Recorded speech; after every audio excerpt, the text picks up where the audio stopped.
नमस्ते पीयूष, तव सर्वं कुशलं किम्?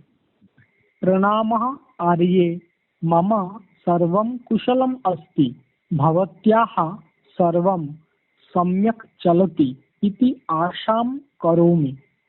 आम् पीयूष, भवान् इदानीं कुत्र अस्ति? अहम् अधुना मम ग्रामे अस्मि। तत्र भवतः जनकस्य क्षेत्रे किं किं भवति? तस्य क्षेत्रे धान्यं, विविधाः शाकाः च भवन्ति। भवतः अम्बायाः गृहं कस्मिन् राज्ये अस्ति? तस्याः गृहं तु पश्चिमबङ्गराज्ये अस्ति। तव सहोदर्याः पुत्र्याः कति वर्षाणि जातानि? तस्याः अधुना 18 वर्षाणि जातानि। सा इदानीम् 18 वर्षीया अस्ति। आर्ये, भवत्याः गृहं कुत्र अस्ति?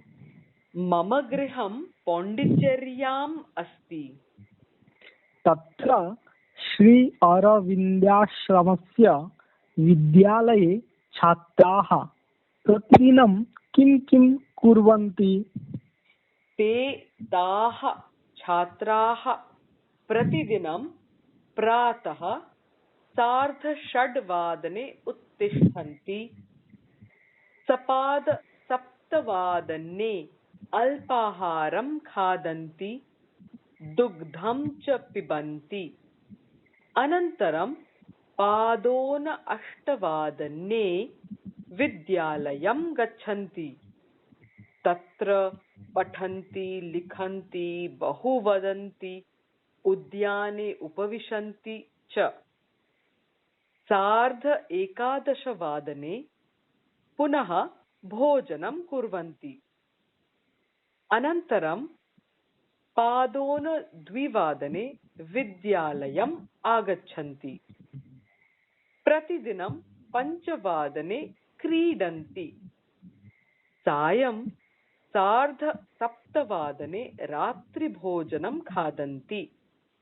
तदनन्तरं 9:30 निद्रां कुर्वन्ति। उत्तमा दिनचर्या अस्ति। कृपया वदतु कदा तत्र गच्छामः इति। मम भवत्यां विश्वासः अस्ति यत् अवश्यं तत्र कदाचित् नयति इति। अवश्यं नयामि। मयि पूर्णविश्वासं करोतु। शुभदिनमस्तु। धन्यवादाः आर्ये, भवत्याः अपि शुभदिनम् अस्तु।